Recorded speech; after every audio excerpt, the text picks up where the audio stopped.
Hello doctors. आज हम देखेंगे कोष्ठ एवं आशय शरीर। कोष्ठ, आशय और डाइजेस्टिव सिस्टम, इन तीनों टॉपिक को मिला के 16 मार्क के लिए क्वेश्चन पूछता है, जिसमें से कोष्ठ और आशय के ऊपर हमें मेनली एसएक्यू दिखाई देता है और एमसीक्यू। तो फर्स्ट ऑफ ऑल हम देखेंगे कोष्ठ क्या होता है। सबसे पहले हम याद करेंगे कोष्ठ के पर्याय। कोष्ठ के पर्याय 4 है जो हमें याद करना है: महास्त्रोत, शरीर मध्य, महानिम्न, आम पकाशय। ठीक है। उसके बाद में देखेंगे हम कि शरीर के मध्य भाग में ही ये सभी अवयव स्थित होते हैं। इस कारण कोष्ठ को शरीर मध्य कहा जाता है। ठीक है, कोष्ठ को क्या कहा जाता है? शरीर मध्य कहा जाता है। और तो और इसे महानिम्न भी कहा जाता है। ठीक है, क्यों? क्योंकि शरीर में सबसे बड़ा रिक्त स्थान इसी भाग में होता है, इसलिए हमने इसे क्या कहा? महानिम्न। ओके। उसके बाद में कोष्ठ की व्याख्या क्या है? तो जैसे कि आपने देखा होगा जो हमारा एब्डोमिनल रीजन है, तो इस एब्डोमिनल रीजन में सभी ऑर्गन्स प्रेजेंट रहते हैं। ठीक है, तो वही आपने हमें ऑर्गन्स को हिंदी में याद करना है, जैसे कि आमाशय, अग्नाशय, पक्वाशय, मूत्राशय, यकृत, प्लीहा, हृदय, उंडुक, फुफ्फुस आदि ये जहाँ स्थित होते हैं उसे हमने क्या कहा है? कोष्ठ कहा है। ठीक है, मतलब ऐसी कैविटी जहाँ हमारे ऑर्गन्स प्रेजेंट है उसे हमने क्या कहा है? कोष्ठ कहा है। ओके। तो कोष्ठ का अर्थ क्या है? एक तरीके से रिक्त स्थान, मतलब जहाँ कैविटी प्रेजेंट रहेगी हम उसे क्या बोलेंगे? कोष्ठ बोलेंगे। ठीक है। षडांग शरीर में जो मध्य या अंतरादि भाग है उससे हमने क्या कहा है? कोष्ठ का है। ठीक है, षडांग शरीर आपने पढ़े होंगे, है ना, फर्स्ट पेपर में जो आया था कि जो मध्य शरीर होता है और जो अंतरादि भाग होता है उसमें मेनली हमें क्या ऑर्गन्स दिखाई देते हैं और वहीं पे हमें क्या कैविटीज भी दिखाई देते हैं, जिसकी वजह से हमने मध्य भाग को क्या कहा है? कोष्ठ कहा है। ठीक है।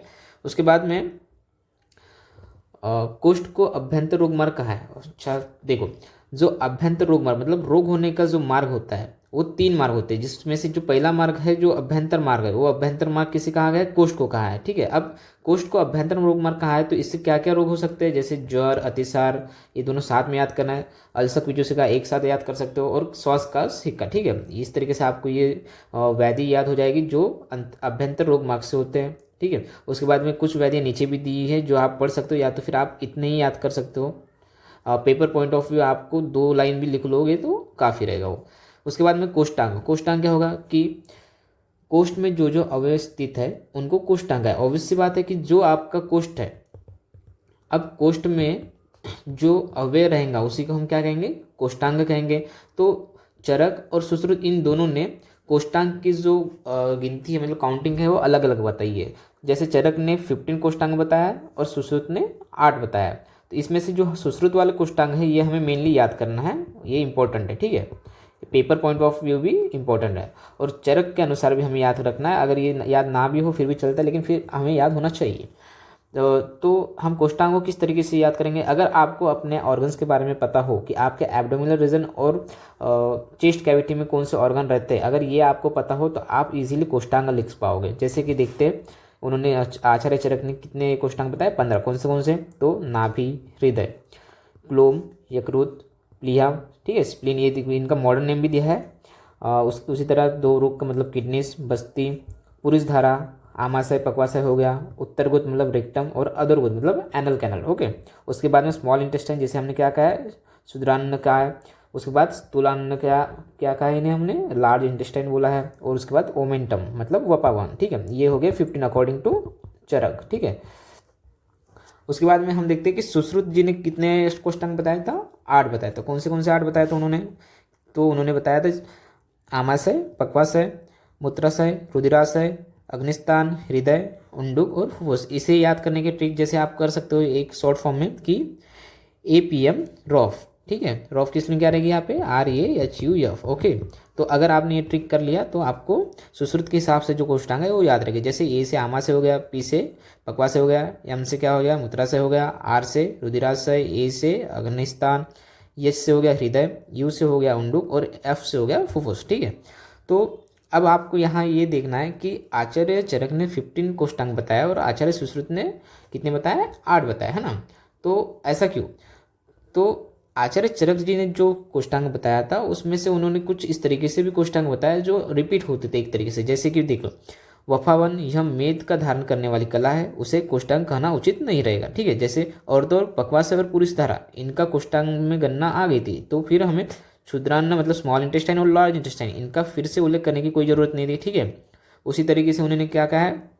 आचार्य चरक ने नाभि, इन्हें भी कोष्ठांग बताया, लेकिन नाभि का जो महत्व है वो खाली गर्भावस्था में अधिक होता है, और एक बार जैसे जन्म हो जाता है उसके बाद नाभि इस कोष्ठ का उतना महत्व नहीं होता है, जिसकी वजह से इसे कोष्ठांग नाभि माने फिर भी चलता है। ये अकॉर्डिंग टू सुश्रुत है, ठीक है।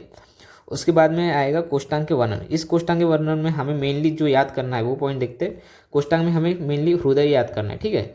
इसके ऊपर क्वेश्चन पूछा जा सकता है, इसमें एलक्यू भी आता है, जैसे कि आपको हार्ट के बारे में मॉडर्न तरीके से एक्सप्लेन करो बोलेगा, और तो उसका आयुर्वेदिक एक्सप्लेन करो बोलेगा। इसलिए हमें हृदय के बारे में पता होना चाहिए। तो जैसे देखते हैं हृदय में क्या बताया है। जैसे हृदय की उत्पत्ति क्या है, हृत धातु से हृदय शब्द तैयार होता है। कौन से, हृदय से हृत, ठीक है। तो हृत इस धातु से हृदय शब्द तैयार होता है।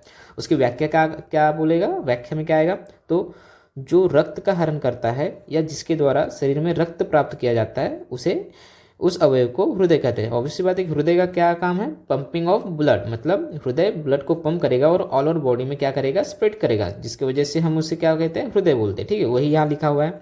उसके बाद उसकी उत्पत्ति क्या रहेगी, तो इसकी जो उत्पत्ति है ये शोणित और कफ इनके प्रसाद भाग से हृदय की उत्पत्ति होती है ना। और आचार्य सुश्रुत के अनुसार क्या है, आचार्य सुश्रुत जैसे हमने मासानुमासिक में देखा था कि जो 4th महीना रहता है उस 4th महीने में जो गर्भ होता है उस गर्भ में हृदय व्यक्त होता है, और उसमें चेतना धातु का क्या होता है, अधिष्ठान होता है, जिसकी वजह से हमें उसमें जीवन फील होता है, स्पंदन फील होता है ना। तो वही यहाँ वही एक्सप्लेन किया गया है यहाँ पे। फिर उसके बाद में उसका स्थान, आपने स्थान भी देखा होगा, स्थान कहाँ होता है हृदय का, तो जो 2 स्तन होते हैं उन दोनों स्तन के मध्य में, मतलब और तो और लेफ्ट साइड में, या लेफ्ट साइड में टिल्ट होता है, तो उसका स्थान हो गया। मतलब कौन से स्थान, उसके कौन सा स्थान कहा जाएगा, उर स्थान, है ना। चेस्ट वाले रीजन को क्या कहते हैं, उर स्थान कहते हैं ना, ठीक है। उसके बाद उसे आमाशय द्वारा भी कहा जाता है, उसे आमाशय द्वार भी कहा जाता है। हृदय यह सत्व रज और तम का अधिष्ठान है। तो हृदय में किसका अधिष्ठान है, ये याद रखना है आपको, हृदय में किसका अधिष्ठान है, सत्व रज और तम, मतलब त्रिगुण का, है ना, त्रिगुण का अधिष्ठान है। उसके बाद में दोष संबंध। अब हृदय में कौन से दोष होते हैं, तो हृदय में हमने देखा कि आपने वात पित्त कफ इन तीनों के आपने प्रकार देखे होंगे। उन तीनों के प्रकार में से हृदय में कौन से दोष का स्थान होता है, तो प्राणवायु, उदानवायु और व्यानवायु, ये जो तीनों वायु है, ये तीनों वायु का स्थान क्या है, हृदय है। और तो कौन सा, पित्त, साधक पित्त, और कफ कौन सा, अवलंबक कफ, ओके। तो प्राणवायु, उदानवायु, व्यानवायु, साधक पित्त और अवलंबक कफ। उसके बाद में धातु, हृदय में कौन से धातु आते हैं, तो रस, रक्त, मांस और कौन सा ओज, परोज, हाँ, ठीक है। तो ये भी हो गया हमारा। उसके बाद में अगर आपको ये चीज़ें याद हो तो काफ़ी अच्छी बात है, और ना भी हो तो उतना लोड लेने की जरूरत नहीं। अगर आपके पास टाइम हो तो आप इन चीज़ों को याद कर सकते हो कि हृदय में संधि कितनी, हृदय में संधि कौन सी होती है, मंडल संधि होती है। पेशी कितनी होती है, 2 होती है। सीरा कितने होते हैं, 10। धमनी कितने होते हैं, 10। तो ये तो याद रख सकते हो, वैसे ईजी है। सीरा और धमनी 10 हो गए, पेशी 2 हो गए, और संधि कौन सी संधि होगी, मंडल संधि, ओके। उसके बाद में उसका स्वरूप बताया है। स्वरूप आप पढ़ लेना, यहाँ इजी दिया है कि किस तरीके से होता है, वो उल्टा कमल के जैसा होता है, प्रफुल्लित होता है, इस तरीके से यहाँ वर्णन दिया गया है। उसके बाद में आचार्य चरक ने और सूत्रस्थान में अर्थ 10 महामूल्य नामक अध्याय में अर्थ और महत यह हृदय के पर्यायवाची शब्द बतलाया है। तो यहाँ पे खाली आपको कौन सा पॉइंट याद रखना है कि जो हृदय है उस हृदय के पर्यायवाची शब्द कौन से है, तो अर्थ और महत। ये किसने बताया, आचार्य चरक ने बताया, ठीक है। ये याद रखना है आपको। चरक के मतानुसार महामूल और महाफल होने वाली 10 शिराएं हृदय से निसंलग्न है, ठीक है। उसके बाद में उसका महत्व, हृदय का महत्व क्या है, ये इंपॉर्टेंट पॉइंट है, ये आपको याद करना है।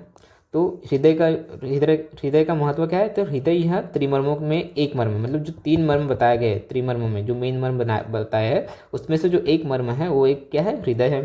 और तो 10 प्राणायतनों में से एक प्राणायतन है, ठीक है। मतलब 3 मर्मों में से एक मर्म हो गया, 10 प्राणायतन में से एक प्राणायतन हो गया।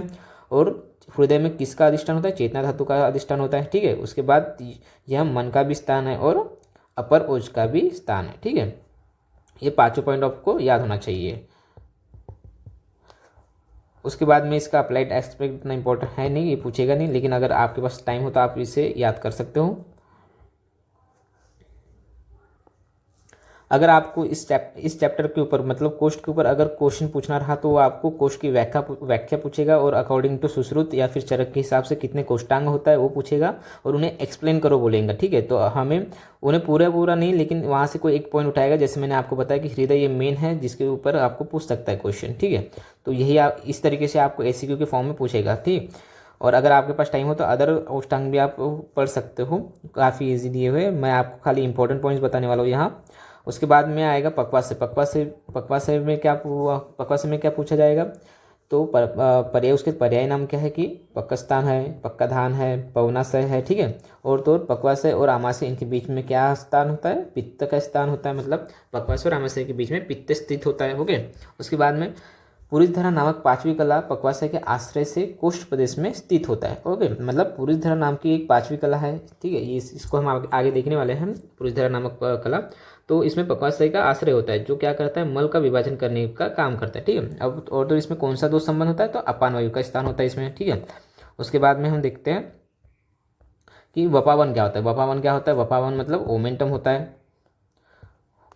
ठीक है। ओमेंटम के पर्याय शब्द याद कर लेना अगर आपको हो जाए तो। वपा होता है, वपावन होता है। मेदस्थान मतलब यह क्या होता है, फैट होता है, इसलिए मेदस्थान बोला है। मेदोवर्ती होता है, फैटी नेचर होता है, इसलिए मेदोवर्ती बोला है। और इन शॉर्ट इसे हम मॉडर्न लैंग्वेज में क्या कहते हैं, ओमेंटम कहते हैं। बाकी आप एक्सप्लेनेशन इसको मॉडर्न की तरह से भी लिख सकते हो, जैसे एब्डोमिनल कैविटी के ऊपर किसकी परत होती है, तो पेरोटिनियम की होती है। उसी से क्या बनता है, ओमेंटम बनता है, जो फैटी नेचर का होता है ना, इस तरीके से लिख सकते हो। और तो आचार्य सुश्रुत ने इसे सद्य व्रण चिकित्सा अध्याय में मेदोवर्ती कहा है, ठीक है। ये इंपॉर्टेंट पॉइंट है, ये भी याद कर सकते हो। उसके बाद में आता है फुफ्फुस। फुफ्फुस मतलब क्या होगा, लंग्स होगा, ठीक है। तो ये इसकी उत्पत्ति किस तरीके से बताइए, तो रक्त के फेन से फुफ्फुसों की उत्पत्ति होती है। ओके, और तो इसमें दोष का कौन से दोष होते हैं, इसमें मतलब फुफ्फुस कहाँ होते हैं, उरस्थान में होते हैं, और वहाँ पे कौन से वायु का स्थान होता है, तो उदान वायु, प्राण वायु का स्थान होता है। और तो कौन सा कफ, तो अवलंबक कफ का वहाँ स्थान होता है, जिसकी वजह से ये दो संबंध बताया जाएगा किसके, फुफ्फुस के। क्यों, फुफ्फुस कहाँ होता है, तो चेस्ट रीजन में होता है ना, मतलब उर स्थान में होता है, इसलिए। उसके बाद में हम देखते हैं आशय। आशय क्या होता है, तो आशय मतलब एक तरीके से आप समझिए निवास स्थान, मतलब कोई पर्सन है वो अपने घर में रह रहा है, तो इसका मतलब जो उसका घर है वो क्या हो जाएगा, उसका आशय हो जाएगा। उसी तरीके से यहाँ उन्होंने एक्सप्लेन किया है, जैसे आशय अर्थात अधिष्ठान अथवा वास, मतलब जो जहाँ वास कर रहा है उस वास वाले स्थान को हम क्या बोलेंगे, आशय बोलेंगे। द्रव्य जिस स्थान में आश्रित होता है अथवा रखा हुआ होता है उसे हम क्या, आशय कहते हैं। अवकाश युक्त अवयव को भी आशय कहते हैं, मतलब जो अवकाश युक्त मतलब क्या है, अवकाश मतलब कैविटी जो होगी, उन कैविटी को भी हम क्या कह सकते हैं, आशय कह सकते हैं। ओके, तो आशय की उत्पत्ति किस तरीके से होती है, तो आशय की उत्पत्ति की कैसे, वायु अपने नित्य गति करने के अभ्यास से वहाँ रहकर अवकाश उत्पन्न, मतलब वायु अगर अपने एक ही स्थान पे है और वायु का कर्म क्या है, कार्य क्या है कि वो गतिशील है, मतलब चंचल है, तो एक ही जगह पे है वो और चंचलता है, मतलब वो अपना मूवमेंट कर रहा है, तो जिसकी वजह से क्या करेगी, वहाँ एक पोकड़ी निर्माण करेगी, मतलब कैविटी निर्माण करेगी, और उसी कैविटी को हमने क्या कहा है, आशय क्या है, और इस तरीके से आशय की उत्पत्ति होती है, ठीक है। उसके बाद में ये संख्या आपको याद रखना है, ये एमसीक्यू में भी पूछा जा सकता है कि पुरुष में कितने आशय होते हैं और स्त्री में कितने आशय, तो पुरुष में 7 आशय होते हैं और स्त्री में 8 होते हैं। क्यों कि स्त्री में जो 8वां आशय बताया वो 8वां आशय कौन सा है, गर्भाशय। बाकी पुरुष और स्त्री में जो आशय है वो सेम है, जैसे कि देखो वात पित्त कफ, कफ को ही हम क्या कहते हैं, श्लेष्मा कहते हैं, जिसमें हम यहाँ कहाँ है, श्लेष्माशय कहाँ है, ठीक है। ये 3 आपको याद हो गए, वाताशय, पित्ताशय, श्लेष्माशय। उसके बाद में रक्ताशय और आमाशय, पक्वाशय, मूत्राशय। ओके, ये जो है मतलब मूत्राशय तक के ये कॉमन हो गया, और जो एक्स्ट्रा आ रहा था मतलब गर्भाशय, ये कहाँ आ रहा था, स्त्री में आ रहा था, जिसको हमने 8वां आशय बोला था, कहाँ, स्त्री में। ओके, तो हो गया मतलब वाताशय, पित्ताशय, श्लेष्माशय, रक्ताशय, ठीक है। उसके बाद आमाशय, पक्वाशय, मूत्राशय। ओके, मतलब आपको ये 3 याद रखना है, ये 3 एक साथ याद रखना है, और रक्ताशय याद रखना है, तो आपको इसीलिए याद हो जाएगा। उसके बाद में स्तनाशय क्या होता है, तो स्तनाशय स्त्रियों के स्तन यौनास्थान में विकसित होता है। ओके, मतलब जब स्त्री अपने यौवन स्थान में होती है तब उसके स्तन विकसित हो जाते हैं। स्त्री के गर्भवती होने पर स्तनों की अधिक वृद्धि होती है। यह वृद्धि दूध ग्रंथि और दूध वाहिनियों की वृद्धि के कारण होती है, और इस अवस्था में उन स्तनों का स्तन्यास संज्ञा प्राप्त होती है, ठीक है। मतलब जब स्त्री अपने यौनास्थान में जाती है या तो फिर वो गर्भवती होती है तब उनके स्तनों की अधिक वृद्धि होती है, और वहीं से हमें क्या होता है, मिल्क प्रोडक्शन होता है, और हम मतलब बेबी को क्या मिल्क प्रोवाइड करते हैं, और इसी अवस्था में हम उन स्तन को क्या कहते हैं, स्तनाशय कहते हैं। इस तरीके से उसमें संज्ञा प्राप्त होती है, ठीक है। उसके बाद में वाताशय में क्या बताया कि जिस स्थान पर वात आश्रित होता है उसे वाताशय कहते हैं। ऑब्वियसली बात है, वाताशय का मतलब हमने बोला था, आशय मतलब क्या होगा, एक तरीके से घर, तो जो जहाँ रहेगा वो उसका आशय हो जाए, तो वात जहाँ रहेगा उसको हम क्या करेंगे, वाताशय बोलेंगे। तो यहाँ वाताशय अर्थात मतलब वाताशय का स्थान क्या था, हमने आपने श्लोक देखा होगा, क्रिया शरीर में भी आया है ये कि पक्वाशय, पक्वाशय जो है उसका मेन स्थान है। वात के स्थानों में पक्वाशय का उल्लेख पाया जाता है। इसमें उंडुक से गुद तक स्थूलान्न का संपूर्ण भाग समझ, तो इन्हीं सब चीज़ों का आपको यहाँ एक्सप्लेन करना है। अगर आपको इस आशय के ऊपर ऐसे क्यों पूछता है तो आपको आशय का क्या व्याख्या लिखना है, उसकी उत्पत्ति लिखना है, उसकी कितनी संख्या होती है और संख्या, फिर उसके बाद में आपको उनके संख्या के हिसाब से उसके नाम लिखने की, वाता से, पित्ता से, श्लेष्मा से और रक्ता से, फिर आमा से, पक्वा से, मूत्रा से। ओके, और फिर जो एक्स्ट्रा आता है स्त्री में वो गर्भा से। तो इन्हीं चीज़ों का आपको एक्सप्लेन करना है। पित्त से में क्या बोलेंगे आप, जहाँ पित्त का स्थान होता है, मतलब जहाँ पित्त आश्रित होता है उसको हमने क्या कहा है, पित्ता से कहा है। ठीक है, इसी तरीके से इसको एक्सप्लेन करना है। श्लेष्मा से मतलब कफ का स्थान जहाँ होता है उसको हम श्लेष्मा से कहा है। रक्ता से क्या होता है, तो जिस स्थान पर रक्त का अधिष्ठान होता है उसे हमने रक्ता से कहा है। मतलब रक्त से, अब रक्त कहाँ से बनता है, यकृत और प्लीहा, ये मेन दो चीज़ें हैं जहाँ से रक्त की उत्पत्ति होती है और जो संचार होता है। यकृत और प्लीहा, इन दो अवयवों को रक्ता से कहा है। ठीक है, उसके बाद आमा से क्या होता है, तो आम अर्थात अपाचित अथवा जिस पर पाचन क्रिया होने की है, मतलब हमने जो अन्न खाया वो अभी पेट में जाएगा लेकिन वहाँ पे अभी डाइजेशन की प्रोसेस चालू नहीं हुआ, फुल्ली डाइजेशन नहीं हुआ है, तो हमने मतलब अपचित है, अभी भी पाचन क्रिया शुरू नहीं है, उसे हमने क्या कहा, आमा से कहा है। ठीक है, ये एक्सप्लेन करना है। उसके बाद में पक्वा से, पक्वा अर्थात पचाओ, मतलब अब आमाशय में अन्न आने के बाद वो धीरे धीरे जब आगे जाएगा तो क्या हो जाएगा, डाइजेस्टिव फॉर्म में होते जाएंगे और डाइजेस्टिव फॉर्म में फिर वो पक्वाशय में जाएगा। तो पक्वा अर्थात पचा हुआ, ऐसा अन्न जिस स्थान पर होता है, मतलब पका हुआ अन्न जिस स्थान पर होता है उसे हमने क्या कहा है, पक्वाशय कहा है, जिसे हम मॉडर्न लैंग्वेज में क्या बोलेंगे, लार्ज इंटेस्टाइन बोलेंगे। ठीक है, उसके बाद में मूत्रा से क्या होता है, मूत्रा से मतलब बस्ती, जहाँ मूत्र एकत्रित होता है या फिर संचित होता है उसे हमने क्या कहा, मूत्रा से कहा है। ठीक है, उसके बाद में गर्भाशय, आपने देखा होगा इसके पहले वाले चैप्टर में, फर्स्ट पेपर में हमने देखा था, गर्भ जिस स्थान पर आश्रय करता है उस अवयव को हम क्या कहते हैं, गर्भाशय कहते हैं। और स्त्रियों में गर्भाशय या आठवाशय है। ठीक है, वही सेम चीज़ यहाँ एक्सप्लेन की है। ओके, नेक्स्ट हम पढ़ेंगे त्वचा शरीर। तो जो त्वचा शरीर है इसमें से LAQ पूछ सकता है, इसलिए हमें इसे अच्छे तरीके से याद करना है। ये इंद्रिय वाले में आता है। ठीक है, मतलब सेंसरी ऑर्गन में।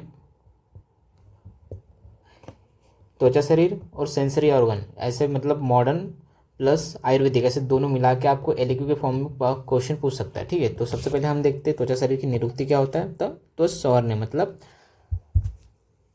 जो स्किन को बाहरी तरफ से आच्छादित करता है उसे हम क्या कहते हैं, त्वचा कहते हैं। ठीक है, उसके बाद में इसकी व्याख्या क्या कहेगी, त्वचा एक ऐसी संरचना है जो संपूर्ण शरीर को आच्छादित करती है और स्पर्श इंद्रिय का अधिष्ठान है, स्वेद व स्रोतस का स्थान है और रूपकोपों का स्थान है। ठीक है, मतलब त्वचा क्या है, एक बाहर से पहले, सबसे पहले तो बाहर से कवर करेगी अपने शरीर को, उसके बाद इसमें स्पर्श इंद्रिय का अधिष्ठान होता है और तो त्वचा से स्वेद निकलता है, इसलिए स्वेद व स्रोतस का स्थान होता है और जो बाल रहते हैं मतलब जिसको हम रोम कहते हैं, रोम और रोमकूपों का भी स्थान है। ठीक है, उसके बाद में परिचय, ये वाले पॉइंट्स आपको याद होना चाहिए कि त्वचा जैसे अभी हमने ऊपर एक्सप्लेन किया कि स्पर्श इंद्रिय का अधिष्ठान है, उसके बाद में इससे स्पर्श का ज्ञान होता है और तो संपूर्ण शरीर को आच्छादित करता है और मांस धातु का उपधातु है। ठीक है, त्वचा क्या है, मांस धातु का उपधातु है।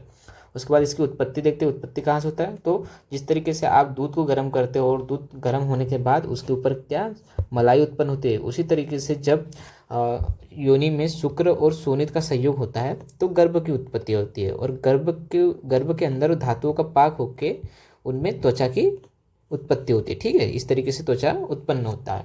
उसके बाद में पांचभौतिकत्व क्या होगा त्वचा का, तो पांचभौतिक मतलब अपने को क्या लिखना है, पार्थिव, आप्य, तेजस, वायवीय और आकाशीय अंश लिखना है। तो पार्थिव अंश कौन सा रहेगा, त्वचा रहेगा, रोम रहेगा या फिर बाल आदि। ठीक है, उसके बाद में आप्य मतलब जलीय अंश कौन सा रहेगा, कि त्वचा में क्या क्या रहता है, रस रहता है, लसिका रहता है। ठीक है, ये उसका आप्य अंश हो गया। तेजस अंश मतलब जो तेज युक्त रहता है, तेज युक्त क्या हो सकती है, क्रांति आती है, प्रभा आती है, उसके बाद में वर्ण आता है। उसके बाद में वायवीय अंश क्या रहेगा कि अपने को त्वचा से क्या होता है, हमें स्पर्शन इंद्रिय से ज्ञान होता है ना, स्पर्श का ज्ञान होता है, इसके लिए स्पर्श ग्रहण होगा। आकाशीय अंश क्या हो जाएगा, उसमें लोमकूप, स्वेदवाह नलिकाएं और उनके मुख। ठीक है, उसके बाद में आता है उसके दोष का संबंध। तो इसमें कौन सा दोष रहेगा, तो त्वचा में जो है वायु महाभूत का अधिष्ठान होता है और तो भ्राजक पित्त का स्थान होता है। ठीक है, उसके बाद में इसमें कफ का भी स्थान होता है। ठीक है, जो क्या करता है, स्निग्धता और लचीली होती है। ठीक है, उसके बाद में धातु संबंध, कौन सा धातु का संबंध आएगा, तो त्वचा ये मांस धातु का उपधातु है। ठीक है, ये आपको याद रखना है, MCQ पूछ सकता है कि त्वचा किस धातु का उपधातु है, मांस धातु का उपधातु है। ठीक है, उसके बाद में यहाँ पे कुछ पॉइंट दिए जो आपको एक्सप्लेन करना है, वही दिए है कि त्वचा जो होती है बाहर से आच्छादित करती है, संरक्षण प्रोवाइड करती है, फिर उसको स्पर्श इंद्रिय का ज्ञान कराती है, ये सब चीज़ें इसी में लिखे हुए हैं। उसके बाद में मल संबंध, तो त्वचा से कौन से मल उत्पन्न होता है, तो जो मेद धातु है मतलब फैट है, फैट का मल उत्पन्न होता है। उसी तरीके से श्वेत का उत्सर्जन होता है ना, जो रोम और रोमकूपों से, ठीक है। उसके बाद में उसके कार्य, त्वचा के कार्य क्या होगा, तो सबसे पहले तो सेम सेम हमें वही रिपीट करना है कि त्वचा का कार्य क्या आएगा, तो वो आच्छादित करती है पूर्ण संपूर्ण शरीर को, और तो उसमें वातदोष का क्या सहायता से स्पर्श ग्रहण करवाता है। उसके बाद में उसमें कौन सी वायु का स्थान होता है, वैन वायु की सहायता से रोमकूपों से श्वेत का भी उत्सर्जन कराती है। और कौन सा पित्त होता है, तो प्राजक पित्त होता है, और प्राजक पित्त से क्या हो जाएगी, तो शरीर वर्ण प्रकट होगा और कांति प्रदान करेगा, ठीक है। इस तरीके से इसका कार्य हो गया। तो आपको जो आप जब क्वेश्चन पूछेगा तो कौन से पॉइंट कवर करना है आपको, उसका डेफिनेशन लिखना है, आपको परिचय लिखना है, ठीक है। उसका उत्पत्ति, अगर उत्पत्ति लिखो तो अच्छी बात है। उसके बाद इससे पंचभौतित्व लिखना है, और दोष वाले तो इजी है कि कौन सा दोष रहता है वो पॉइंट कवर करना है, उसका कार्य क्या है ये लिखना है, ठीक है। उसके बाद में हम देखते हैं त्वचा का प्रमाण। तो आचार्य सुश्रुत ने, जिन्होंने त्वचा के कितने स्तर बताए, 7 स्तर बताया, ठीक है। तो जो 7 स्तर है उनकी मोटाई टोटल कितनी बताई, 6 व्री बताई, ठीक है। अगर हम प्रत्येक व्री को 20 भाग में बांटे, मतलब ईच व्री को हम 20 भाग में बांटे तो इतना फिर टोटल कितना होगा, 120 भाग हो जाएगा, ठीक है। इस तरीके से उन्होंने जो त्वचा के स्तरों के प्रकार बताया हुआ है, नाम बताया हुआ, उस तरीके से उनको 120 भाग में बांट दिया गया है, ठीक है। तो वो हम नीचे देखने वाले क्या क्या है वो, ठीक है। तो जैसे आचार्य सुश्रुत ने 7 स्तर बताया और आचार्य चरक ने 6 स्तर बताए। तो आचार्य सुश्रुत ने जो 7 स्तर बताया वो कौन से बताया, तो वो हो गया अवभासिनी, लोहिता, श्वेता, ताम्रा, वेदिनी, रोहिणी और माजधरा। इसकी जो ट्रिक है ये है ऑल एस टी व्रम, ठीक है। ऑल एस टी व्रम, ए से क्या आ जाएगा अवभासिनी, एल से लोहिता, एस से श्वेता, टी से ताम्रा, वी से वेदिनी, आर से रोहिणी और एम से माजधरा, ठीक है। अब इन हमने देखा कि 6 व्री होती है इसकी मोटाई, जिसको हमने अगर 20 भाग में बांटा तो टोटल 120 भाग हो गए थे। तो उस तरीके से अगर हम अवभासिनी की मोटाई देखें तो कितना होगा, 1/18 होगा। लोहिता होगा तो 1/16, श्वेता 1/12, ताम्र 1/8, वेदिनी 1/5 और रोहिणी 1 और माजधरा 2। तो इसी किस तरीके से याद रखोगे, जैसे अवभासिनी हो गया 1/18, उसमें से आपने 2 कम किया मतलब माइनस किया तो 1/16 हो गया। उस तरीके से फिर 4 कम करोगे तो 12, फिर 4 करोगे तो 8, उसके बाद में 3 कम करोगे तो 1/5 और उसके बाद में रोहिणी और माजधरा 1, 2, ठीक है। उसी तरीके से चरक ने जो 6 स्तर बताए उस 6 स्तर को भी याद रखना जरूरी है। कौन से ये देख लेना, ये उतना इंपॉर्टेंट नहीं है, लेकिन सुश्रुत के हिसाब से जो स्तर बताए वो आपको याद करना है, ये आपको पेपर में पूछेगा और आपको लिखना है, ठीक है।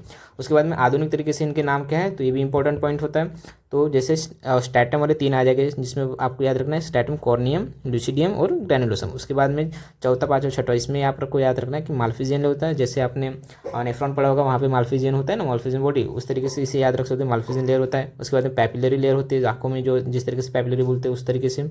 उसके बाद में रेटिकुलर लेयर, ठीक है। उसके बाद में आते हैं अवभासिनी। तो अगर हम सुश्रुत के हिसाब से जो त्वचा बताया उसमें जो नाम बताया अवभासिनी, तो ये अवभासिनी जो है ये आउटर मोस्ट जो लेयर होती है उसको हम अवभासिनी करते हैं। मतलब भारी से जो सबसे पहले नंबर पे स्तर आता है उसे हमने अवभासिनी किया, जिसकी जाड़ी प्रमाण कितना होता है, 1/18 फ्री होता है, ठीक है। अब अगर ये बाहर का है तो इसका मतलब ये क्या करेगा, उसको पूरे शरीर को आच्छादन करने का काम करेगा और तो और वर्ण प्रदान करेगा। अब जो वर्ण रहेगा वो कौन सा रहेगा, वो कृष्ण भी हो सकता है, श्याम हो सकता है, गौर हो सकता है, या फिर इत्यादि वर्ण हो सकते हैं, ठीक है। उसके बाद में देखते हैं कि जो छाया होता है, छाया वर्ण का आच्छादित करती है, और प्रभा जो होता है ये प्रभा वर्ण को प्रकट करती है, ठीक है। उसके बाद में इसमें कौन सा रोग का अधिष्ठान होता है, तो सिद्म और पद्यकंटक, ठीक है। और आधुनिक अनुसार इसका क्या नाम बताया हमने, स्ट्रैटम कॉर्नियम, जिसे हम हॉर्नी लेयर भी बोलते हैं, ठीक है। और आचार्य चरक ने इसी लेयर को क्या बताया, उदकधरा बताया। उदकधरा क्यों बताया, क्योंकि यह लसिका का धारण करती है, इसलिए इसको उदकधरा बताया। उसके बाद में लोहिता, तो आउटर मोस्ट जो सेकेंड लेयर होती है वो क्या होती है, वो लोहिता होती है। तो ये बाहर की ओर से द्वितीय स्तर है, ठीक है। इस स्तर से रक्तवाहिनी जुड़ी होती है, ऑब्वियसली इससे रक्तवाहिनी जुड़ी होगी, इसलिए इसका जो वर्ण होता है वो भी लाल होता है, और उसका इसी के बेसिस पे इसका नाम पड़ा है लोहिता। इसका जो प्रमाण होता है 1/16 होगा, ठीक है। और रोग कौन से होगी इसमें, तो तिल कालक होगा, निच होगा और व्यंग होगा। आप कोई भी 2 याद रख सकते हो, जैसे तिल कालक या फिर व्यंग याद रखना, ठीक है। और इसी को आचार्य चरक ने क्या कहा है, अश्रुधरा कहा है, ठीक है, जो रक्त का धारण करती है, इसलिए इसका नाम पड़ा अश्रुधरा। उसके बाद में श्वेता जो है आउटर मोस्ट तीसरी लेयर आएगी, जिसका प्रमाण क्या होगा, 1/12 होगा। उसके बाद में इसमें कौन सा रोग का अधिष्ठान होता है, चर्मदल और मशक, ठीक है। जो अपने तिल विल होते हैं ना, वो जो आती है वो किस में आते हैं, श्वेता में आती है, ये वाले लेयर में आती है, ठीक है। और आधुनिक मतानुसार इसका नाम क्या हो जाएगा, स्ट्रैटम ग्रैनुलोसम, ठीक है। उसके बाद में आता है ताम्र क्या होता है, ये आउटर मोस्ट चौथी लेयर होती है, ठीक है। इसकी इसमें जो वर्ण होता है ये अधिक मात्रा में पाया जाता है औरतों और त्वचा के इस स्तर में श्वेत कुष्ठ, मतलब जो कुष्ठ रोग होता है वो कुष्ठ रोग हमें कहाँ दिखाई देगा, ताम्र वाले लेयर में, ठीक है। मतलब रोगों के अधिष्ठान जब देखेंगे तो इसमें क्या क्या आएगा, तो कुष्ठ और किलास आएगा। इसका प्रमाण जो आएगा 1/8 आएगा। और आधुनिक मतानुसार इसका जो नाम है वो माल्फिजिन लेयर है, ठीक है। उसके बाद में जो आउटरमोस्ट 5th लेयर है वो वेदिनी है, उसका प्रमाण कितना आएगा 1/5 री आएगा। और रोग अधिष्ठान कुष्ठ और विसर्ग, मतलब कुष्ठ जो रोग है ये आपको कहाँ का दिखाई देगा, ताम्रा और वेदिनी में दिखाई देगा, ठीक है। मतलब जो आउटर मोस्ट चौथा और आउटर मोस्ट 5वां स्तर है उसमें आपको कुष्ठ रोग दिखाई दे रहा है, ठीक है। उसके बाद में आएगा रोहिणी। रोहिणी में क्या होता है, ये बाहर की 6 नंबर की लेयर है। रक्त की अधिकता होने के कारण इस स्तर को रोहिणी कहा है। मतलब ये जो स्तर है, रोहिणी जो स्तर है, इस स्तर में आपको रक्त ज़्यादा प्रमाण पे दिखाई देगा, इसलिए इसका नाम क्या पड़ा, रोहिणी पड़ा। इसका जो प्रमाण है वो 1 री है, ठीक है। और उसमें जो रोग का अधिष्ठान है वो कौन सा आएगा, तो अर्बुद, ग्रंथि और गलगंडा, इस तरीके से रोग आपको यहाँ दिखाई देगा। और आधुनिक मतानुसार इसका नाम क्या पड़ेगा, तो रेटिकुलर लेयर, ठीक है। उसके बाद में मांसधरा कला, जो आउटर मोस्ट जो बाहर से जो 7वां स्तर है उसको हम मांसधरा कला मांसधरा स्तर त्वचा बताएंगे। इसी का जो प्रमाण है वो कितना है, 2 री है। और इसमें जो रोग अधिष्ठान होता है वो कौन सा है, भगंदर, विद्रति और अरस, ठीक है। ये हो गया आपका अकॉर्डिंग टू सुश्रुत त्वचा, ठीक है। अगर आप इसी को इस फॉर्म में पढ़ोगे तो काफ़ी अच्छा हो जाएगा। जैसे अवभाषणी को मॉडर्न तरीके से क्या बोले, स्ट्रैटम कॉर्नियम, लोहिता को हमने स्ट्रैटम लूसिडियम, श्वेता को हम स्ट्रैटम ग्रैनुलोसम, ताम्र को माल्फिजिन लेयर, वेदिनी को पैपिलरी लेयर, रोहिणी को रेटिकुलर लेयर, इस तरीके से आपको याद करना है, ठीक है। अगर आपको पेपर में एलिको के फॉर्म में पूछेगा तो आपको सुश्रुत के हिसाब से वो 7 लेयर लिखना है त्वचा के, और उन्हें एक्सप्लेन भी करना है। एक्सप्लेन करते समय आपको मेन पॉइंट क्या क्या कवर करना है उसमें, कि रोग के अधिष्ठान क्या है उसमें, ठीक है, उसका प्रमाण कितना है, कौन से नंबर की लेयर है वो, उसके विशेषता क्या है, ठीक है। बस इतने पॉइंट आपको उसमें कवर करना है। उसके बाद में हम देखेंगे इंद्रिय शरीर। इंद्रिय शरीर में हम देखते इसमें से मेन हमें इंद्रिय पंचपंचक देखना है, जहाँ पे आपको क्वेश्चन पूछ सकता है, ठीक है। इंद्रिय पंचपंचक आपने कहाँ देखे, और पदार्थ के पेपर में भी देखे थे, ठीक है।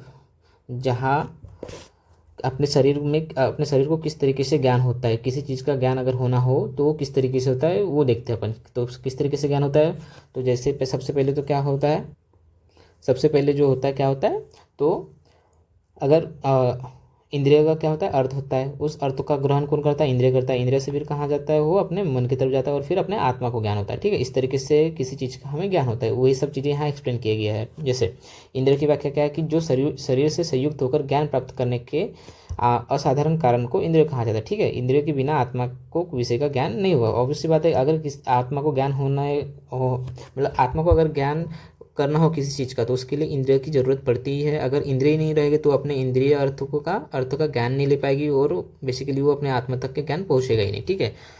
तो उसी तरीके से अब इंद्रियों की उत्पत्ति किस तरीके से होती है, तो हमने देखे थे सांख्य दर्शन में किस तरीके से अव्यक्त होता है, फिर महत्व होता है, अहंकार। अहंकार से 3 गुण पैदा होते हैं, कौन से वैकारिक, तेजस और भूतादिक। और जो वैकारिक और जो तेजस है, मतलब सात्विक और राजस है, इनमें से कितने होते हैं, 11 इंद्रिय होते हैं, जिसमें से 5 ज्ञान इंद्रिय होते हैं, 5 कर्म इंद्रिय होते हैं, और एक उभयात्मक इंद्रिय, जिसे हमने कहा क्या कहा है, मन कहा है, ठीक है। उसके बाद में इंद्रियार्थ। इंद्रियार्थ क्या होता है, कि इंद्रिय जिन भी विषयों का ग्रहण करेगा उसे हमने इंद्रियार्थ कहा है। जैसे इंद्रियों, जैसे बोला है यहाँ, इंद्रियों के विषय को ही अर्थ का है, ठीक है। मतलब शब्द, स्पर्श, रूप, रस, गंध, ये क्या है, ये 5 इंद्रियों के अर्थ है, जो इनका ज्ञान करने वाला है, कौन, इंद्रिय, ठीक है। अब इंद्रिय अधिष्ठान क्या होता है, अब इंद्रिय जिस ठिकान में है, जहाँ रहते हैं, जहाँ वास करते हैं, उसी को इंद्रिय अधिष्ठान कहते हैं।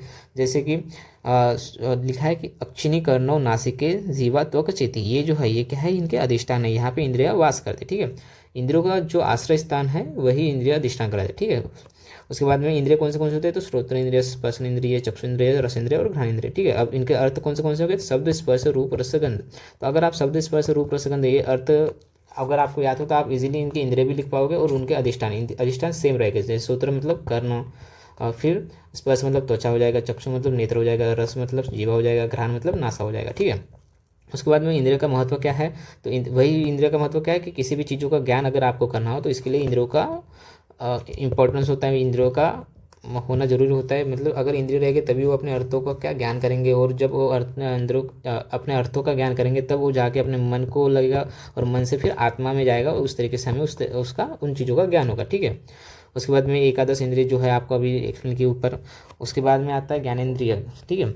उसके बाद में क्या आएगा, ज्ञानेंद्र। ज्ञानेंद्र में क्या आएगा, वही जो 5 इंद्रिय वो उसके अधिष्ठान, उसके कार्य क्या है, शब्द स्पर्श रूप रस ग्रहण इनको करना। और उसके अब उनके पांच भौतिक क्या आता है, तो जैसे कर्ण, मतलब अगर हम किसी चीज़ को सुन रहे तो उसमें कौन सा पांच भौतिकत्व का अधिक रहेगा, आकाश महाभूत अधिक रहेगा। उसके बाद में स्पर्श इंद्रिय मतलब त्वचा, त्वचा में क्या रहेगा, आकाश प्लस वायु।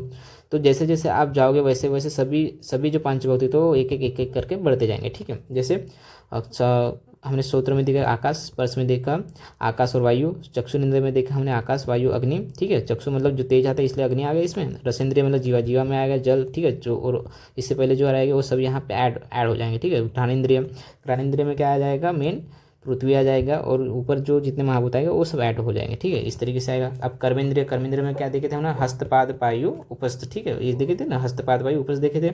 इसमें क्या लिखा है, हस्तपाद गुद मतलब पायु मतलब गुद, उपस्थ ठीक है मतलब मूत्रेंद्रिय, वागेंद्रिय मतलब जीवा। ठीक है, अब इनका क्या काम है, तो हस्त मतलब क्या हो गया, ग्रहण और धारण करने का काम करेगा। पाद चलने का काम करेगा मतलब गति वाला काम आ गया। गुद क्या करेगा, मल का विसर्जन जहाँ से होगा वो गुद होगा। मूत्रेंद्रिय, मूत्रेंद्रिय क्या करेगा, शुक्र और मूत्र का विसर्जन करने का काम करेगा। और फिर जीवा, जीवा क्या करता है, बोलने का काम करता है, फिर किसी भी चीज़ का आस्वाद करने का काम करता है। ठीक है, अब इसमें उत्पत्ति मतलब कौन से महाभूतों की उत्पत्ति होती है इसमें, तो जैसे हस्त रहे तो वायु हो गया, फिर तेज हो गया, फिर जल हो गया, फिर पृथ्वी हो गया, फिर आकाश हो गया। ठीक है, इसी को रिलेट करके आपको पढ़ना है। ठीक है, अब मन, मन क्या होता है, मन के ऊपर आपको स्पेशल क्वेश्चन पूछ सकता है, ऐसे क्यों के फॉर्म में भी क्वेश्चन पूछा जा सकता है।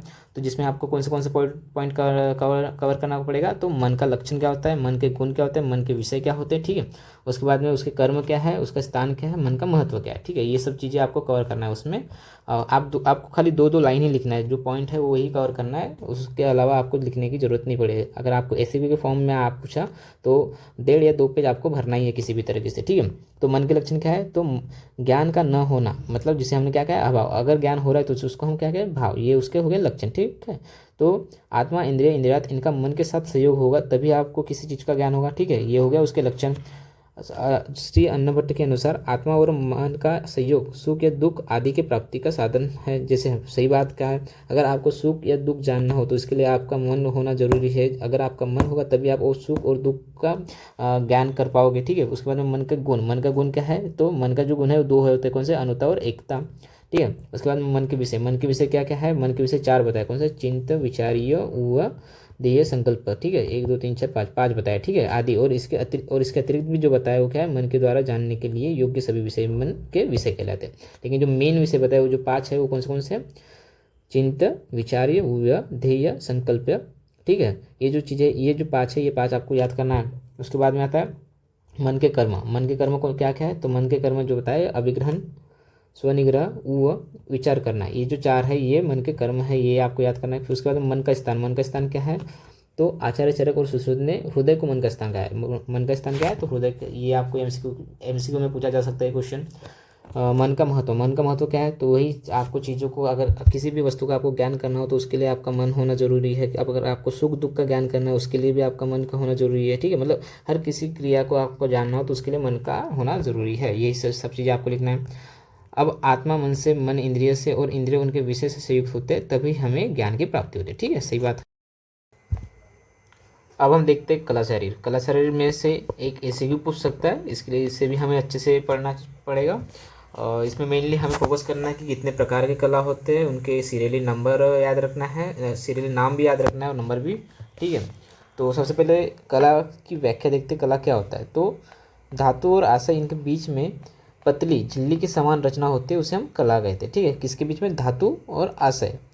आशय भी हमने देखा था क्या, जहाँ पे किसी चीज़ का स्थान हो, मतलब जो कहीं रह रहा हो उसको हमने आशय कहा था। तो धातु और आशय इनके बीच में एक पतली झिल्ली के समान जो रचना होती है उसे क्या कहते हैं, हम कला कहते हैं। ठीक है, तो जिस तरीके से शरीर के बाहर त्वचा होती है जो अपने बॉडी को क्या करती है, आवरण करती है, मतलब एक तरीके से कवर करती है। उसी तरीके से शरीर के अंदर में जितने भी धातु, ये पकड़ लो, आशय पकड़ लो, कोष्ठांग, शिरा, धमनी, पेशी, ये सब चीज़ें हैं, इनको जो कवर करती है, इनको जो आच्छादन करने का काम करता है वो क्या है, अपनी कला है। ठीक है, उसके बाद में इसकी उत्पत्ति देखते हैं। उत्पत्ति कहाँ से होती है इसकी, तो अकॉर्डिंग टू आचार्य वृद्ध वाग्भट, इन्होंने क्या बोला है कि क्लेद का अंश धातु और उनके आशयों में होता है। ठीक है, वह गर्भ निर्माण के समय खुद के और स्थानिक उष्मा के कारण पक्व होता है। ठीक है, मतलब जो क्लेद का अंश होता है वो धातु और उनके आशयों में होता है, और जब गर्भ निर्माण होता रहता है तो गर्भ निर्माण के समय गर्भ जहाँ पे होता है वो स्थानिक ऊष्मा और उसकी खुद की ऊष्मा, इन दोनों से वो पक्व हो जाता है और स्नायु, जरायु और कफ इनसे व्याप्त हो जाता है। ठीक है, यह धातु का रस सारभाग अल्प मात्रा में तथा धातु उत्पत्ति के पश्चात बचा हुआ होता है, उसको हम क्या कहते हैं, कला कहते हैं। ठीक है, अतः ये कला पतले पर्दे के समान होती है। कला किस तरीके से होती है, तो पतले पर्दे के समान होती है और सफ़ेद कलर का होता है। ठीक है, उसके बाद में देखते हैं उसका स्वरूप। स्वरूप किस तरीके से होगा, तो कलाएँ शरीर के भीतरी भाग में होने के कारण वह सीधे दिखाई नहीं देती। ठीक है, वह क्या बोला कि जो कला होती है वो अपने शरीर के अंदर होने की वजह से वो सीधे दिखाई नहीं देती। इसलिए आचार्य सुश्रुत ने उदाहरण देकर कलाओं का अस्तित्व दर्शाया है। किस तरीके से, जैसे लकड़ी काटने से उसके अंदर स्थित सारभाग का दर्शन होता है। जब आप लकड़ी काटते हो तो उसके बाद ही आपको उसके अंदर का सारभाग दिखाई देता है। उसी प्रकार मांस को आप जब छिलोगे तब आपको क्या दिखाई देगा, धातु दिखाई देगा, मतलब उसके सारभाग दिखाई देंगे। उसी तरीके से कला भी होती है। ठीक है, उसके बाद में शरीर में स्थित रहने वाली कलाएं स्नायुओं से आच्छादित होती है, जरायु से व्याप्त होती है और कफ से वेष्टित होती है। ठीक है, ये पॉइंट आपको याद रखना है कि शरीर में जो कलाएं है वो किस किस से आच्छादित होती है, तो स्नायुओं से आच्छादित होती है, जरायु से क्या होती है, व्याप्त होती है मतलब घिरी हुई होती है, और कफ से वेष्टित होती है। ठीक है, उसके बाद आधुनिक विज्ञान के अनुसार हम कलाओं को क्या बोल सकते हैं कि म्यूकस मेम्ब्रेन। ठीक है, क्या बोल सकते हैं, म्यूकस मेम्ब्रेन, ये याद रखना है आपको पॉइंट। उसके बाद में संख्या, कलाई का टोटल संख्या कितना होता है, तो 7 होता है, और ये सातों का आपको सीरियली याद करना है। ठीक है, सीरियल मतलब सिक्वेंशियली याद करना है, आपको इसको आड़ टेढ़ा याद नहीं करना है। ठीक है, अगर आपको पेपर में पूछा तो सिक्वेंस ही लिखना है। तो फर्स्ट कौन सा आएगा, मास, मास आएगा। मास के बाद में क्या आएगा, रक्त आएगा। उसके बाद मेद आएगा, फिर चौथे नंबर पर आएगा श्लेष्म, फिर पाँचवें में आएगा पुरुष, छठवा पित्त और शुक्र। इसको सिक्वेंशियली कैसे याद रखोगे, अगर आपको ये पॉइंट समझ आएगा तो आप इजीली इसको याद कर पाओगे। तो मास, रक्त, मेदो, श्लेष्म, पुरुष, पित्त, शुक्र। ठीक है, इस तरीके से इसको याद रखना है। तो मास, मास जो होता है ये सबसे पहली कला की गई है। मास धरा यह प्रथम कला है। ठीक है, इस कला में क्या क्या होता है, सीरा, स्नायु, धमनी, स्त्रोतस, इन सबके शाखाएं होते हैं इसमें पहले हुए, किसमें, मास में। ठीक है, उसके बाद में जिस प्रकार इसका एग्जाम्पल देखते हैं कि मास धरा कला जो है, इसका एग्जाम्पल देखते हैं तो आपको इजीली समझ जाएगा। जिस तरह कीचड़ और पानी युक्त स्थान पर कमल तंतु कीचड़ युक्त जमीन का आधार लेकर सर्वत्र फैलते, मतलब जिस तरह कीचड़ और जो पानी वाला स्थान होता है उसमें कमल का फूल उस कीचड़ की सहायता से क्या होता है, ग्रो होता है ना। उसी तरीके से मांस धरा कला एक ऐसी कला है जिसकी सहायता से अपने मांस में सीरा, स्नायु, धमनी, स्त्रोत, ये सब चीज़ें क्या है, फैलते हैं। ठीक है, इसी तरीके से उससे रिलेट किया गया है। उसके बाद में आधुनिक तौर पे आप इसे क्या कह पाओगे कि मांस धरा कला को आधुनिक तरीके में हम डीप फैसिया बोल सकते हैं या फिर इंटरमस्कुलर सेप्टा बोल सकते हैं। ठीक है, तो डीप फैसिया शाखाश्रित पेशियों को आच्छादित करता है और उसमें सिरा, धमनी, नाड़ी, इनकी शाखा प्रशाखा होती है। ठीक, वही चीज़ लिखी है इसमें। उसके बाद में सेकंड में आता है रक्तधरा कला। रक्तधरा कला क्या होती है, तो जो सेकंड नंबर की कला, मतलब मांस के अंदर में क्या होगा, अब रक्तधरा कला होगा। तो रक्तधरा नामक ये द्वितीय नंबर की कला है, यह मांस के भीतर रहती है। ठीक है, इसमें स्थित शिराओं में रक्त का संवहन होता है। ऑब्वियसली मतलब मांस में जो रक्त संवहन होता है, मतलब क्या होता है, सीरा, धमनी वगैरह जो होते हैं वो। ठीक है, उसका वहाँ उसके द्वारा रक्त का संवहन होता है। फिर यकृत, प्लीहा और शिरा, इनके अंदर इसका आच्छादन होता है। ठीक है, उसके बाद में इस संदर्भ में आचार्य सुश्रुत ने स्पष्टीकरण किस तरीके से बताया कि जिस तरीके से छीरी वृक्ष पर रहता है, मतलब ऐसे वृक्ष जिसके काटने से वहाँ से कुछ चीज़ें बाहर निकलते हैं, उस तरीके से। ठीक है, तो छीरी वृक्ष पर आघात करने से चीर बाहर निकलता है। ठीक है, वैसे ही मांस पर जब आप आघात करोगे तो क्या बाहर निकलेगा, रक्त बाहर निकलेगा, है ना। तो आधुनिक तौर पे इसे हम क्या बोल सकते हैं कि जो ब्लड वेसल्स है, स्प्लीन है, लीवर है, इनके जो एंडोथेलियल लाइनिंग है उसको हम क्या बोलेंगे, रक्तधरा कला। ठीक है, उसके बाद में आता है मेदोधरा कला। मेदोधरा क्या, मेद से आपको पता चल गया क्या है, ये फैट वाला है, तो मतलब फैट से रिलेटेड कुछ तो भी है। तो सबसे पहले क्या देखे थे हमने, मांस धरा कला, उसके बाद में रक्तधरा कला, उसके बाद में अब तीसरे नंबर पे है मेदोधरा कला। ठीक है, तो ये सबसे पहले तो मेदोधरा कला तीसरे नंबर की कला है। ये सर्व प्राणी मात्रा में विशेषकर उदर और अनु अस्थियों में पाई जाती है। उदर मतलब बड़ी और छोटी अस्थियों में पाई जाती है। ठीक है, उसके बाद में देखते हैं कि जो पित्त स्नेह भाग बड़ी अस्थियों में तथा लाल स्नेह भाग छोटी अस्थियों में रहता है। ठीक है, उसके बाद में उदर और तो और क्या क्या कहा है इन्होंने कि जो ओमेंटम होता है, ठीक है, वपावन होता है, वो वपावन में भी आपको क्या दिखाई देगा, मेद दिखाई देगा, है ना। तो उसी तरीके से इसे एक्सप्लेन किया है। और दूसरी बात इन्होंने बोला है कि जो बाल्यावस्था में जो छोटी अस्थियाँ होते हैं उन सभी अस्थियों में भी इसका संरक्त मेद दिखाई देता है, जिसे हम रेड बोन मैरो बोलते हैं। और जब यही अडल्ट हो जाता है मतलब प्रौढ़ावस्था में आता है, तो उनके अस्थियों में जो ये मेद है, ये इस मेद को येलो बोन मैरो कहा जाता है। ठीक है, अतः छोटे अस्थियों में संरक्त मेद और बड़े अस्थियों में मज्जा, यह वर्णन उचित है। ठीक है, ये वाला पॉइंट याद रखना है आपको। अब आता है श्लेष्मधरा कला। ठीक है, श्लेष्मधरा कला ये 4th नंबर की कला है। श्लेष्म से क्या आप याद करोगे, क्या होता है? श्लेष्म कफ है ना, श्लेष्म मतलब ही कफ होता है। तो कफ का क्या काम है देखते हैं आगे कि श्लेष्मधरा जो कला होता है ये 4थे नंबर की कला होता है, जो प्राणी मात्रा की जो संधि प्रदेश है उसमें होता है। अब संधि प्रदेश में जब श्लेष्म रहेगा तो क्या काम करेगा, एक तरीके से ये फ्रिक्शन कम होने के लिए काम करेगा, मतलब संधियों का फ्रिक्शन कम होने के लिए काम करेगा। जिस तरीके से गाड़ी का पहिया घूमने के लिए हमें ऑयल की ज़रूरत पड़ती है, उसी तरीके से अपने बॉडी में जो संधि प्रदेश है उस संधि प्रदेश को स्निग्ध रखने के लिए हमें किसकी ज़रूरत पड़ती है? कफ की। कफ में भी कौन सा कफ? श्लेष्म कफ। ठीक है, इस तरीके से एक्सप्लेन किया गया है। और आधुनिक तरीके से इसे हम क्या बोलते हैं? Synovial membrane. ठीक है, उसके बाद में आता है पुरुषधरा कला। पुरुषधरा कला क्या होता है कि ये सबसे पहले तो 5वीं कला है। पुरुष से ही अपने को क्या याद रखना है कि ये मल से रिलेटेड कुछ तो है, इसलिए मलधरा कला कहा गया है। इसका मेन जो काम है, ये क्या काम करेगा कि हम जो अन्न खाते हैं, जब वो अन्न आमाशय में जाता है उसके बाद में वो पचता है, उसके बाद में उसका सार और किट्टा ऐसे 2 भागों में विभाजन होता है। वो विभाजन कौन करता है? तो पुरुषधरा कला करता है। ठीक है, जिसमें से जो सार भाग है वो बॉडी में रह जाता है और जो मल भाग है वो लार्ज इंटेस्टाइन के द्वारा गुद नलिका से शरीर के बाहर निष्कासित होता है। ठीक है, मतलब बृहदान्न के द्वारा बाहर निकल जाता है। यही सब चीज़ें यहाँ एक्सप्लेन किए। और आधुनिक तरीके से हम इसे क्या कहते हैं? Mucus membrane of colon. ठीक है, उसके बाद में छठवा आता है पित्तधरा कला। पित्तधरा कला जो होता है 6ठी नंबर की कला है सबसे पहले। और पित्तधरा कला मतलब पित्त से क्या रिलेट करोगे आप? एक तरीके से अग्नि से क्या रिलेट करोगे आप? पाचन। मतलब ये कहीं ना कहीं पाचन करने के काम में काम करेगी। ठीक है, मतलब पाचन करने का काम करेगी। तो 6ठी जो कला है, तो ये जो कला है ये आमाशय से निकलकर पक्वाशय की ओर जाते हैं। और 4 प्रकार के अन्न का मतलब आसित, खादित, पित्त और लीड, इस प्रकार के 4 प्रकार के हम अन्न लेते हैं। ठीक है, तो पित्तधरा कला लघु अन्न को अंदर से आच्छादन करती है, मतलब स्मॉल इंटेस्टाइन जो है, इस स्मॉल इंटेस्टाइन को पित्तधरा कला क्या करती है? अंदर से आच्छादन मतलब कवर करती है और एक तरीके से अग्नि प्रदान करती है। जाटाग्नि के अनुसार उचित कालावधि में अन्न को शोषण एवं पाचन करने का कार्य पित्तधरा करती है। ठीक है, मतलब जो हम अन्न लेते हैं उस अन्न को पाचन करने का काम और उसका शोषण करने का काम कौन करता है? पित्तधरा कला करती है। ठीक है, यह कला लघु अन्न को अंदर से आच्छादन करती है, मतलब आच्छादन कर लिया।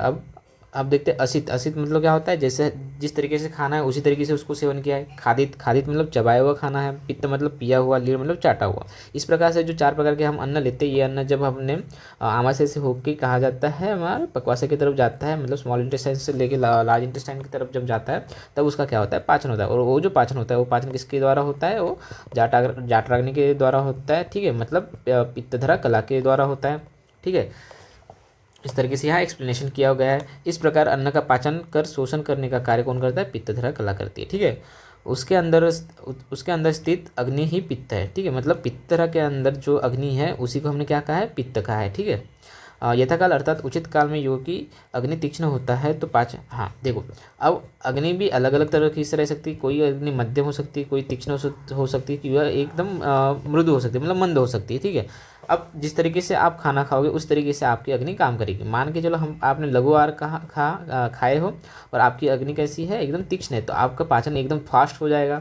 या तो फिर आपकी अग्नि ही मंद हो गई और ऊपर से आप भारी खाना खा रहे हो, तो अब क्या होगा? आपका पाचन जो क्रिया है वो लेट हो जाएगा, मतलब स्लो डाउन हो जाएगी। इस तरीके से इसका काम होता है। ठीक है, उसके बाद ये जो है 6ठी पित्तधरा कला है, वह आमाशय और पक्वाशय के मध्य में रहती है। कहाँ रहती है? पित्तधरा कला का स्थान क्या है? तो आमाशय और पक्वाशय का मध्य भाग। ठीक है, और इसी को हमने क्या कहा है? अगर आमाशय और पक्वाशय का बीच वाला भाग होता है उसे हमने क्या कहा है? ग्रहणिका है, मतलब 2nd पार्ट ऑफ डुओडेनम जिसे हम कहते हैं वही। ठीक है, मॉडर्न एस्पेक्ट में इससे क्या कहते हैं? तो म्यूकस मेम्ब्रेन ऑफ ड्यूओडेनम। ठीक है, या फिर mucus membrane of small intestine. उसके बाद में आता है 7वां शुक्रधरा कला। शुक्रधरा कला क्या होता है?